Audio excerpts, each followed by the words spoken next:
او سوالونه هم دقه دي. یعنې که ته هر ځای ته ورشي هر دور له ورشي د قرباني په باره کې سوالونه هم دقه دي معروف. نو یو سړی داسې نشي ویلی چې یاره دا خو بار بار دا سوالونه هم دقه به کېږي، روان کال هم دقه کېږي، بل کال هم دقه کېږي، او د هر عالم دقه سوالونه کېږي. ځکه چې د قرباني سره چې کوم مسلې تعلق ساتي هغه معروفې دي، یو څو مسلې انسان مخې ته راځي. دا مسله ده چې ډېر خلک دا خبره کوي چې رسول صلی الله علیه وسلم به چې کله د لوی اختر منزله تو نو روجه به یې وه، بیا به یې دا روجه ماتوله د دغه څاروي په اینه باندې کوم چې به قرباني کوه. نو ده تپوس کړی دی چې دا صحیح ده که نه ده. ګوره اول دا خبره یاده کوي دا صحیح ده چې د رسول الله وسلم دا طریقه وه. حدیث کې راځي امام ترمذي راوړی چې کله به د وړوکي اختر منزله تو نو د هغې نه مخکې به څه وخورو، کجوره به یې خوړه. ولې چې د خلکو ته پته ولګي چې ګوره روژه ختمه شوې ده. ولا يطعم يوم الاضحى حتى يصلي، او خوراک به نه کو د هغه وخته پورې چې څو پورې به مونځ نه وکړي، دغې منزل بعد به قرباني کول.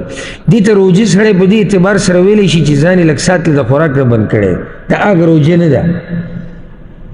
هغه روژې چې کومه ده شرعي خو د سحر د راختو نه نور ډوبېدو پورې، دلته وقتي طور څه وخته پورې ځان د خوراک څښاک نه بند کړی. یو روایت کې راځي ولا يطعم يوم النحر حتى يذبح،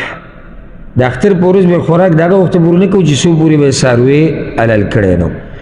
ورسره یو روایت کې راځي امام احمد راوړی دی فیأکل من اضحیته، نو خپل چې کوم څاروی به قربان کو حلال به کو هم د هغې نه به یې خوراک وکړو. سوال دی چې دې کې حکمت څه دی؟ یو حکمت خو واضحه دی چې اولنی خوراک خېټې ته چې ورشي هغه قرباني وښیي چې کومه قرباني د الله دپاره ورکړې ده، ډېر برکتي غوښه. بل دا چې په هغه آیت باندې به عمل وشي فکلوا منها واطعموا البائس الفقیر، الله وي په خپله تیم وخورئ، غریب او فقیر له تیم ورکوئ. نو اول خوراک یې په خپله وکړو. دویم حکمت دې کې دا دی د غریبانانو سره موافقت. دا د خوشحالۍ ورځ ده او غریبانان چې دي هغوی سره غوښه نشته، نو غوښه به هغوی ته کله میلاویږي چې خلک قربانیان یې وکړي، نو هله به هغوی ته غوښه هم میلاو شي نو هغوی خوري. نو رسول صلی الله علیه وسلم د هغوی په شان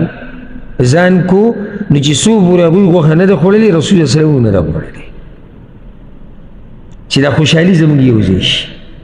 دې ته وایي د غریبانانو درد محسوسول، د غریبانانو هغه ژوند محسوسول کوم چې هغوی تېروي چې نن سبا زموږ تقریبا ورک دي. چې سړی دا محسوسه کړي چې که نه کله نه کله سړی ځان سره پروت یو دا سوچ وکړي یا ځان له ناستې سوچ وکړي، نو سړي غونه یې ځیږي چې دا اختر روان دی، موږ سره غم دی د بچو او د ښځو او د مور پلار او کم څاروی به راولي او څنګه به راولي او داسې خلک شته چې هغوی د ډوډۍ درک نه لري. هغوی بچي په دروغو راټینګ کړي دي، یو ته وایي تاله به دا والم، بل ته وایي تاله به دا والم، دروغ ورته وایي.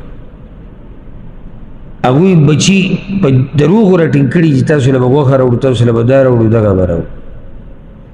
د دوی چې څو پورې موږ یو بل نه محسوس کړی،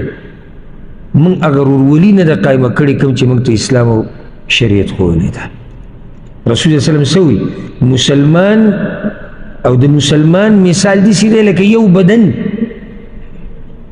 څنګه؟ یو بدن کې چې په یو اندام باندې دړ راشي نو ټول بدن ته تکلیف وي، نو چې یو مسلمان باندې تکلیف راشي پکار چې په ټولو باندې دا تکلیف وي. او دا زه ښه ډاډه وایم،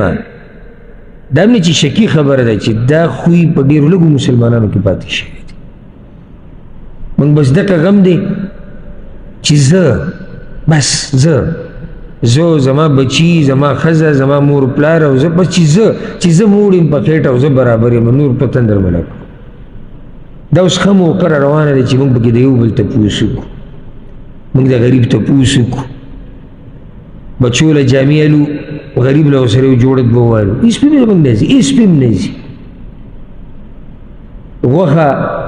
تقسیم یې که په دې غریبانانو کې فریزرو کې او په دغه کې څه له ایږدي راوي باسه اوري که دې غریبانانو له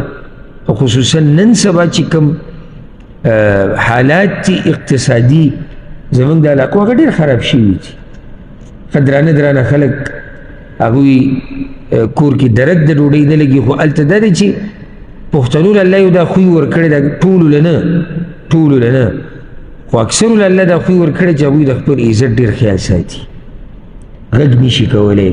وینا نشي کولی ما ورته پکار دی چې اندازه ولګو که نو دا موقع ده رسول صلی الله علیه وسلم به ولې دا خوراک لیټ کو چې د دې غریبانو سره ځان یو شان کړي چې ګوره تاسو هم څه نه دي خوړلي ما هم ګوره لا څه نه دي خوړلي چې تاسو غوښه وخوړه ما دا غوښه وخوړه موږ یو شان شو خو دې ورور دا سوال کړی دی چې اینه به خورې دې باره کې یو روایت راغلی دی سندن دومره مضبوط نه دی او بای کې دی چې رسول صلی الله علیه وسلم به هېڅ هم نه خوړو د لوی اختر په ورځ چې کله به واپس راغی او څاروی به حلال کو اکل من کبد اضحیته نو هغه اینه به یې وخوړه یا د اینې نه به یې څه وخوړ د روایت د سند په اعتبار سره دومره مضبوط نه دی خو دومره ده چې بیا هم په دې باندې عمل جاري ده او بعض علماو ته مستحب وایي دغه حدیث پکې راغلی عمل په دې هم جاري دی که سړی پې سوچ وکړي دا اینه چې دی اینه په دې ټول څاروي کې دا اینه زر پخېږي خو نیم مزېداري په معده باندې هم سپکوي یعنې اوس یو سړی دی څه نه دي خوړلي او په دې صورت باندې عمل کوي سهار مانځره به دغه څه نه دي خوړلي او بیا قرباني وکړو ډایرېکټ غوښه خوري نو کېدای شي چې په معده باندې څه شي بوج شي اینه دا دی چې اینه د غوښې په مقابله کې هغه په معده باندې بوج کېږي نه نو که په دغه اعتبار سره څوک خوري نو دې کې څه حرج نشته او عامو خلکو چې سوچ وکړي دغه طریقې د اول ته څه وي اول به تې د اینه وي زر زر کور ته ولېږي دا تې پخه کړي د اینه تې وخوري دا یو ورور سوال کړی دی او ډېر ناشنا سوال یې کړی دی وی یو کس وي چې دا دین اسان دی دا د مولیانو ګران کړی دی دین اسان دی مولیانو ګران کړی دی د اختر په سحر دومره رش او ګڼ او د څارویو بد حال جوړي نو که د شپې سړی قرباني کوي خو دا که الله دپاره قرباني کوي نه دې کیسې دي او زه به ورسره دا ټکې زیات کم مطلب یې دا چې لکه سینه پراخه ساته دومره سختي موږ سره څه لکه سحر کې او شپه کې څه پراخ دي یا سحر 8 او 9 بجې څاروی حلالول یا د شپې په 10 11 بجې راڅبلول او حلالول مولیانو سختي جوړه کړې جواب د دې مسلې ګوره یاد کړئ عالم سره ذره برابر اختیار د الله په شریعت کې نشته ذره برابر عالم خو پرېږده د امت چې کوم علما دي د رسول صلی الله علیه وسلم سره اختیار نشتی چې د خپل طرف نه زیاتې کمې په دین کې وکړي بل بچا سره پیغمبر سره اختیار نشتی د پیغمبر کار څه دی به څه چې ورته الله ویلي هغه بیان بلغ ما انزل الیک بس اوس علماو ته د دې پیغمبر وارثان ویلی شوي دي که نه نو د دې وارثانو څه کار شو بیا دین بیانول که نه دین کې نوي مسلې راویسته نه دا اصطلاح غلطه ده چا ویلي چې یو عالم که یو مسله کې خطا شوی یا قصدن یا ناپوهی هغه دا کار کړی دا به چې ته یو فرد دو کار دا کار کړی نور عالم پرې د عالم نیکه په دین کې سختی نشي راوستی چې الله به کې سختی نه جوړه کړي دویمه مسله دا یاده کړي موږ ځان ته بندګان د چا وایو د الله او د بنده کار څه دی خبره منل د مشر ته چې د چا بندې هغه چېرې ته څه وایي هغه به کې هغه رب د دې قربانۍ وخت مقرر کړی او هغه وخت دی 4 ورځې دا لوی اختر د 4 ورځې ګر که بعض علما 3 ورځې یادې خو نه تحقیقي قول دا دی او مشهور هغه دی چې د 4 ورځې شروع کېږي دا وخت د اختر د منځه نه بعد ختمیږي په 4مه ورځ د نور ډوبېدو سره بس مړه دین دومره ګران خو نه دی موږ به پرې 15 وکړو که نه بازار به هم خالي ریټ به هم را کم شوی څه خیال دی مولیانو سختي جوړه کړې ده یا وختي به وکړو لکه دا یار چې وایي چې څه ټایم به وکړو د شپې به وکړو نو چې خلک مانځه نه راځي نو دوی به د ګډ نه موتي لکه چې کار به یې مخکې کړی دې کې د هېچا دا اختیار نشته چې پکې ګوتې ووایي یو حدیث را روان دی یو مسله کې زه به ته ذکر کړم یو صحابي راغی په رسول الله وسلم پسې یا رسول الله کله چې رسول الله وسلم لمونځ وکړو قرباني شروع کړه که نه څاروي حلالو یا رسول الله ما خو د منځه نه مخکې حلال کړی پیغمبر ژوندی دی دې ټیم کې دا سړی د مسلې نه خبر نه دی رسول الله وسلم ورته ګډ ستا د غوښې ګډ دی کور له دې غوښه راوړې ده بس کور له دې غوښه راوړې ده قرباني دا د منځه نه بعد ده د رسول الله وسلم سره دومره ګنجایش نه و چې دې مسله کې ګوتې والی وی او داسې ویلی وي چې سړي ته پته نه وي زه خیر دی داسې زه خیر دی داسې زه هغه داسې زه دا داسې نه ځکه چې رسول صلی الله علیه وسلم په خپله حلال او حرام نشي کولی دا کار دی دغه حلال او حرام موږ ته بیانول چې الله ورته بیان کړي دي ورسېدی به دې مسله که نه نو د وخت نه مخکې قرباني کول غوښې دپاره کور ته یې غوښه راوړې ده او حدیث کې راځي صحیح بخاري صحیح مسلم کې من ذبح قبل الصلاة فإنما يذبح لنفسه چا چې د منځه نه مخکې څاروی حلال کړو نو د ځان دپاره یې حلال کړو ومن ذبح بعد الصلاة او چا چې د منځه نه بعد څاروی حلال کړو فقد تم نسکه نو د ده عبادت پوره شو دقه شان الفاظ دی حدیث کې د دې نه اخوا پکې څه ګنجایش دي خبرې دې کې مولیان ګوتې نشي وهلی نن سبا په دې سوشل میډیا باندې په علماو پسې دا خلک لګیا دي چې ته یو کس مړلی وي هغه چې ته رباب پسې خفه و غریب کسي چل شوی زړه ټک کړی چاودلی څوک هلک خو مزې قصې نه خبر زه پرون دې قصې نه خبر شو څو ورځو چې مې کتو رباب کته او رباب بره ما یې راسې وه خلک لګیا یې هوا به رالوتي په پښتنو باندې د رباب ځکه چې اختر را روان دی بیا نن مې دا مسله وکته چې دا څه قیصه ده نو دا یو هلک چې ته مړلی و او رباب ورسره و رباب نه منع کړی و او بیا چې دی مړ شوی دی او په دغه غم کې مړ شوی دی نو اوس رباب او رباب والا هغوی د خپل خفګان او غوسې ټوله په علماو وباسي بلکې نن مې یو ویډیو وکته چې د هغه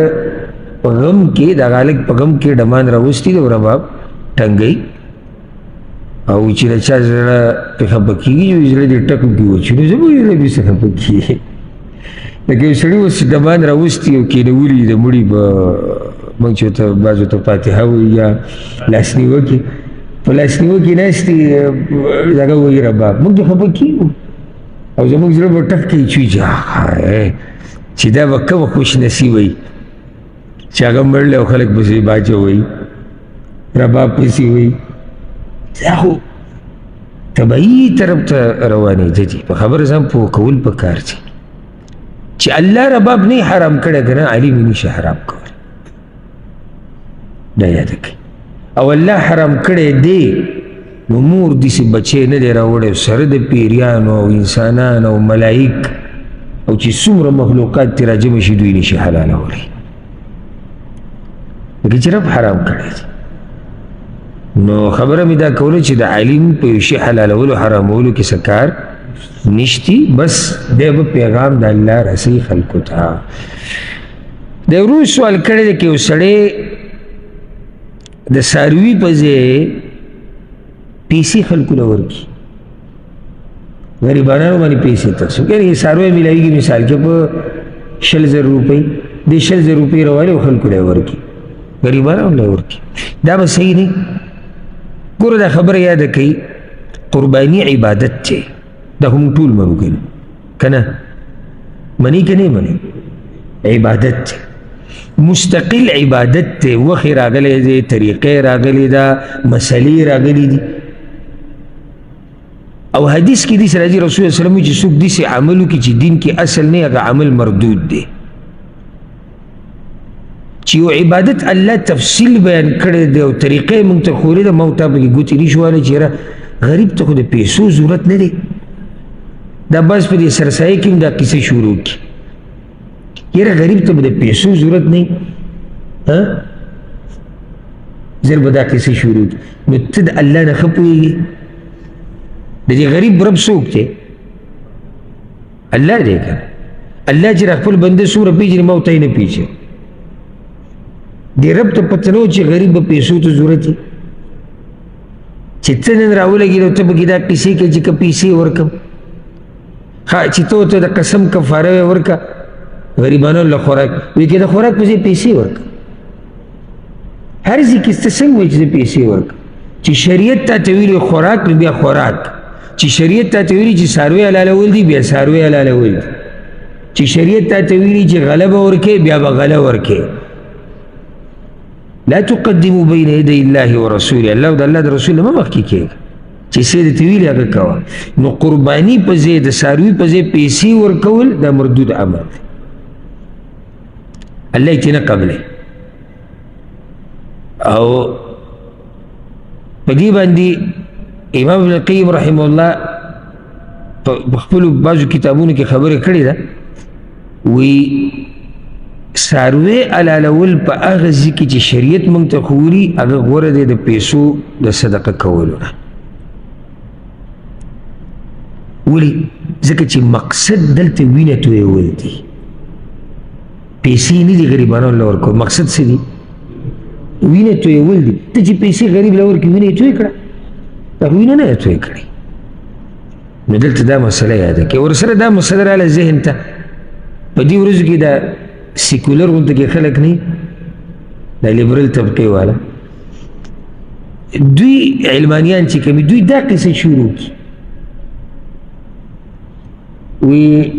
ګاونډي دی غریب دی او ته قربانیانې کې، او کلي کې دي څو غریبانان دي او ته حج له روان یې. اورېدلي مې ګڼې وې اورېدلي هغه طبقې، او کلی کې څو کونډې ناستې دي او حاجي صاحب حج کې دی.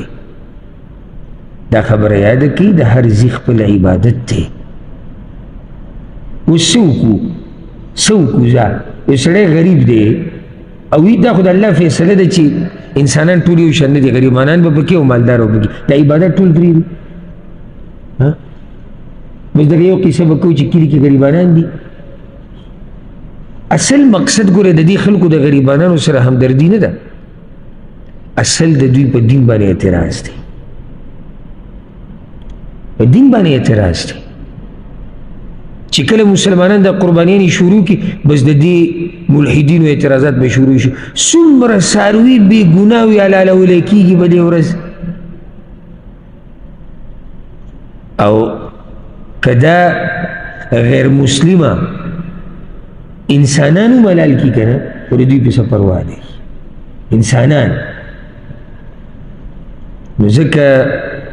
دې خبرو نه ځان لرې ساتئ، د هر ځای خپل عبادت دی.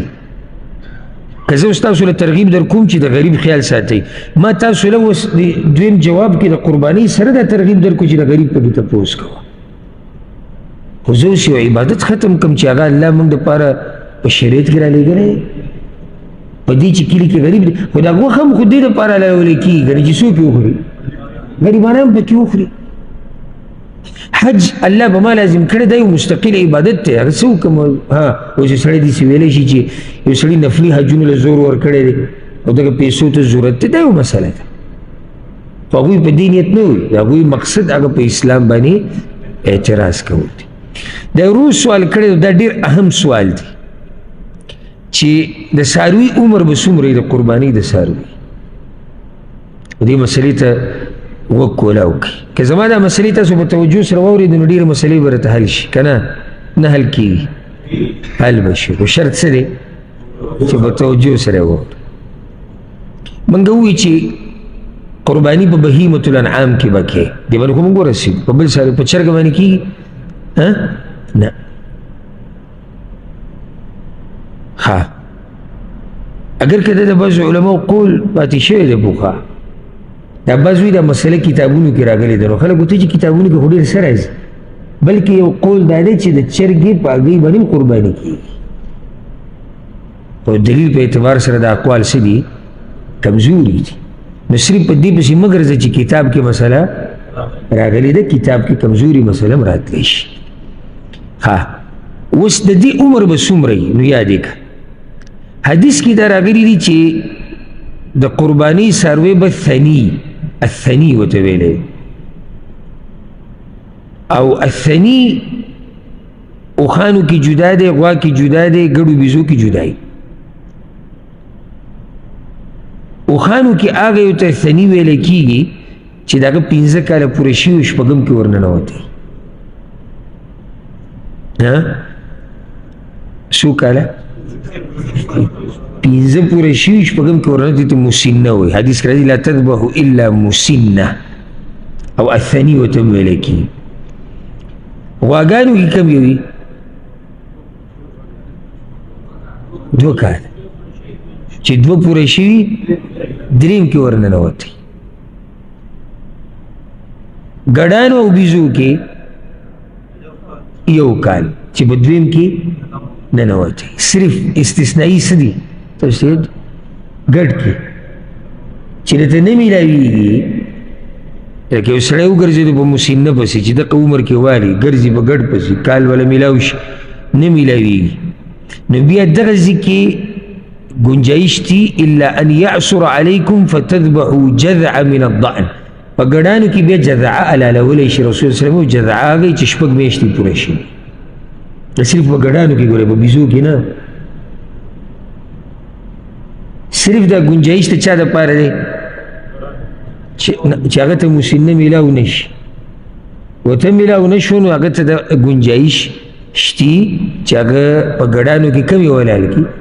چې شپږ میاشتې پوره شي دې ته په عربۍ کې جذعه ویلی کېږي ها جذعه او ډېر احتیاط کوئ د کال د عمر په مسله کې او د غاښونو په مسله کې په یو غاښونه یې ولیدلي دي او که نه بس زموږ په ملکونو کې خو قسمه قسم دوه کېږي دا غاښونه یې ورته لګولي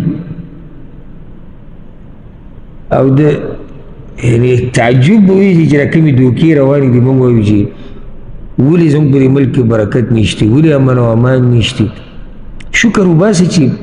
الله عذاب نه راولي عام یعنې د مادې نه به یې نر جوړ کړی ګډی او په دې خرڅ کې چې داسې شی دی ګډ دی چې کور ته راشي چې ګوره ګډه بیزه به یې په د هغې نه څه جوړ کړی سیرلی ته جوړ کړی او خوشحاله را روان چې کور کې وګوره هغه بله قیصه ده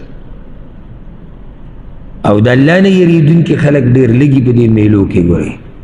وی مقصد څاروی خرڅول دی دا قسمونه داسې او دا مې د هغه ځای نه راوستی او دا مې دغه ځای نه راوستی دی نو ډېر احتیاط کوئ ځکه چې عبادت دی مونږ پې الله ته ځان نږدې کوو نو چې الله ته پې ځان نږدې کوو نو بیا پکې احتیاط هغه پکار دی دا روز سوال کړی دی چې د یو څاروي ښکر لږ ماتي په ده قرباني کېږي که نه او چې کله څاروی ویلی شي نو پوه شي چې هغه څاروی چې په هغه قرباني کېږي بار بار تفصیل ته ضرورت نشته نو چې داسې ویلی چې د قربانۍ د څاروي ښکر مات دی نو په ده باندې قرباني کېږي او که نه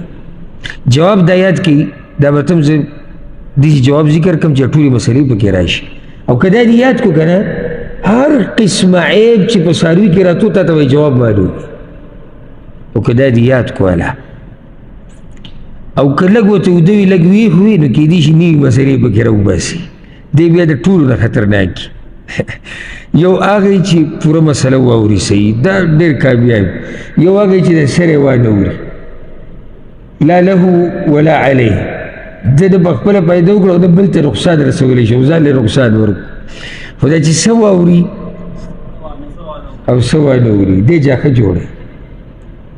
ځکه چې هلته خو هغه سړي یو ټکی اورېدلی باقي تفصیلي پسې نه دی اورېدلی په چې بهر ته وځي نوې مسله سټارټه کړي نن خو خبر نه شوې که وویلی شو درس کې چې د چرګې په هګۍ به هم قرباني کېږي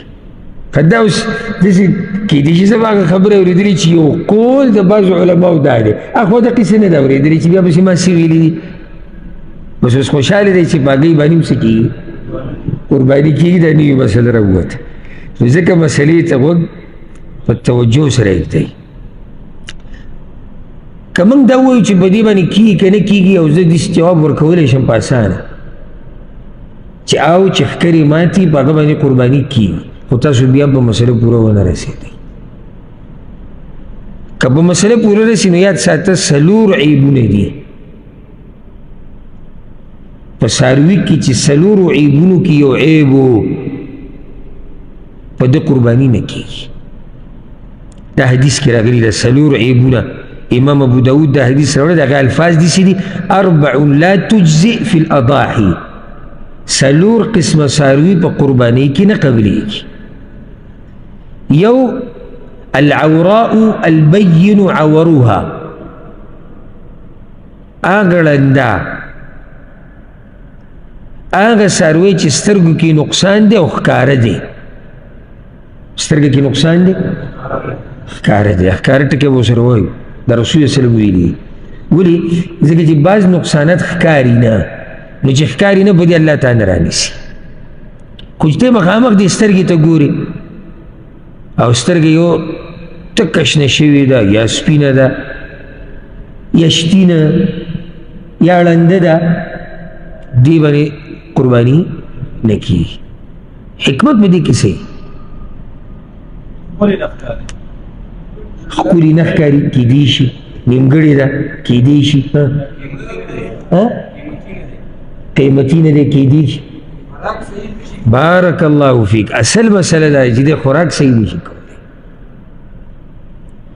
د هغه څاروي په شان خوراک نشي کولی د کوم څاروي چې سترګې دواړه برابر دي ځکه چې یو طرف خو ده ته نه ښکاري دویم رسول وسلم ذکر کړی دی والمریضه البین مرضها بیمار څاروی چې بیماري ښکاره ده مرض یې ښکاره دی پټ مرض دی موږ پرې نه پوهېږو او تا پرې قرباني وکړه قرباني صحیح ده که نه صحیح صحیح ښکاره مرض چې ته څاروي ته وګورې پته لګي په ده نه کېږي دریم والعرجاء البین هغه البین عرجها یا ضلعها هغه ګوډ څاروی چې ګوډوالی ښکاره دی ښکاره دی او د آیت کې چې دا کوم عیبونه رسول وسلم ذکر کړي دي که نه چې د دې نه زیاتې به خو نه کېږي لکه اوس ګوډ یې ذکر کړی حدیث کې ګوډ دی که نه او چې خپې یې نه وي داسې نه چې یو سړی وي چې حدیث کې خو دا نه دي راغلي چې خپې یې نه وي حدیث کې څه راغلي چې ګوډ باندې نه کېږي نو چې خپې بالکل نه وي او بالکل نه کېږي دلته هم دا دي چې ګوډوالی صحیح ښکاري سلورم والکثیره التي لا تنقي دې ته عجفام ویلی کېږي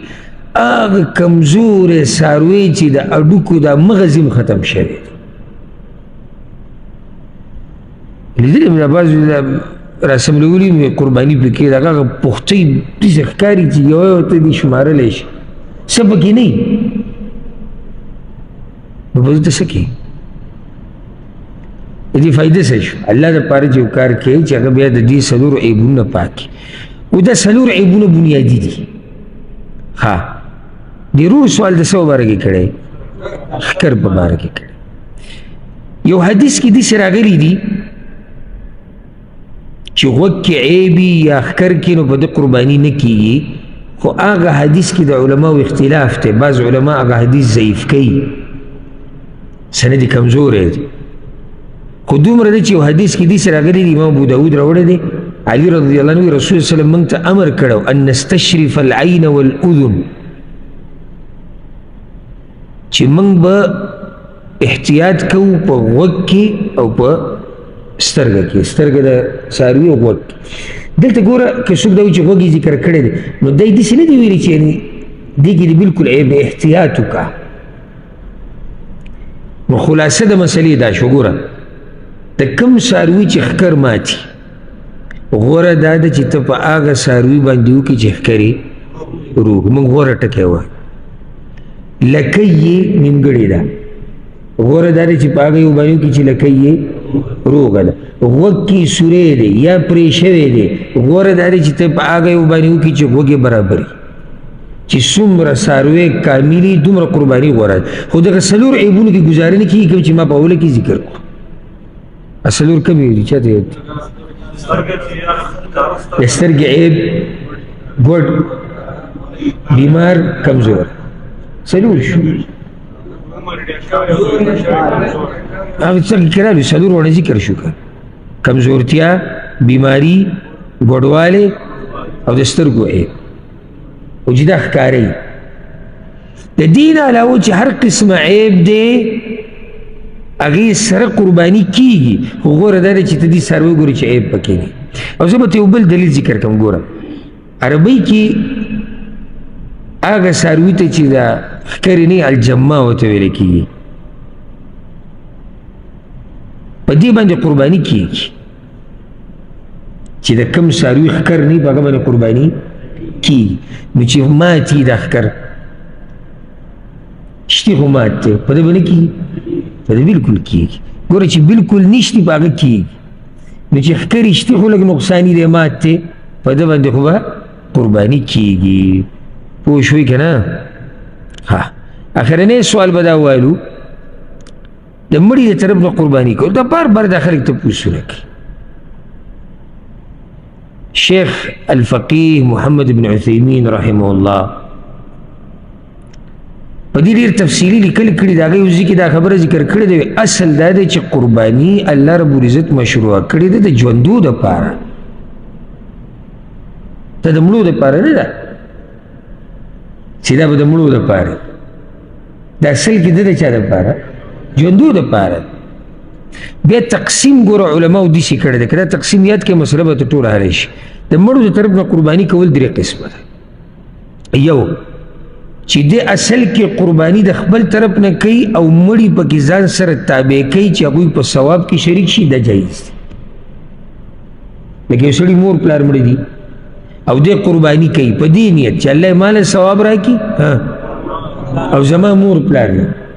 لکه چې یو قرباني ته وکړي اهل بیت پکې شریک کېږي، د مور پلار پکې هم ثواب کې شریک شو، دا جایز دی. ځکه چې دلته د مړي تابع کړي دي، هغوی مستقل قرباني وله نه ده کړې. دویم مړي وصیت کړی دی چې په ما پسې به قرباني کوي، وصیت پوره کول چې ګناه پکې نه واجب دی، دا دویم حال شو. دریم مستقل قرباني دی د مور پلار دپاره یا د ښځې دپاره یا د رور خور دوی دپاره کوي، هغه مړه دي، دا جایز دی. یاد یې کړه جایز دی او غوره نه دي. غوره ولې نه دي؟ ګوره موږ د الله بندګان یو او د رسول صلی الله علیه وسلم تابعدار یو. الحمدلله رسول صلی الله علیه وسلم په خپل ټول ژوند کې مستقل قرباني د مړي دپاره نه ده کړې، او صرف هغه نه، بیا صحابه کرام هم نه ده کړې. که څوک وایي چې دا ښځه ما ته ډېره نږدې ده او دا مور پلار ما ته ډېر نږدې دي، نو ولې د رسول صلی الله علیه وسلم په ژوند کې د هغه بچي نه دي مړه شوي؟ بیبیانې نه دي مړې شوي؟ هغه تره حمزه رضی الله عنه نه دی مړ شوی؟ نور داسې خواږه د هغه قدرمن ملګري نه دي مړه شوي؟ خو د یو پسې هغه مستقل قرباني نه ده کړې. موږ دا نه وایو چې دا حرام دی او نه کي، جایز خو کېږي، سړي قرباني وکړه الله به له ثواب ورکړي، خو غوره طریقه نه ده. هر هغه عمل غوره دی چې هغه رسول صلی الله علیه وسلم کړی ده. موږ په هره خطبه کې اورو وخیر الهدي هدي محمد صلی الله علیه وسلم حدیث کې راځي، او غوره لار هغه د محمد صلی الله علیه وسلم لار ده، او د هغه لار دا و. نو که ته وایې چې نه الله دوی له ثواب ورکړي، خو ځان سره په ثواب کې شریک کړه، ځان سره ثواب کې شریک. بعضو په ځان باندې دومره ګرانه کړي دي زما خواله راغلي دي چې مالي حالات یې کمزوري شوي دي، خو بس زه د پوخانه وي زما دا طریقه را روانه چې د پلار دپاره قرباني مستقل کو. دې کال مې حالات ګډوډ دي، دا اوس زه څه وکړم؟ غریب په غټ ټینشن کې پروت. نو موږ ته دا وایي که حالات یې ښه وي مستقل قرباني د مړي دپاره کول د رسول صلی الله علیه وسلم نه ثابت. اگر که جایز دي څوک یې وکړي کولی شي. نو دا خلاصه شو. ډېرې مسلې پاتې شوې، د هغې به انشاءالله سبا د هغې ذکر کوو چې قرباني څاروي کې که عیب راشي څه به ورسره کوو. د ملک نه بهر قرباني کول ته یو ځای کې اوسېږي، د هغې نه بهر قرباني کوي سره به څه کوو. یو کور والا طرف نه څو قربانیانې کېدی شي او کور والا چاته ویلی کېږي. دا ټولې مسلې به انشاءالله سبا ذکر کوو. الله رب العزت دې موږ پوه کړي په قرآن او په حدیث باندې. هذا والله اعلم وصلى الله وسلم على نبينا محمد.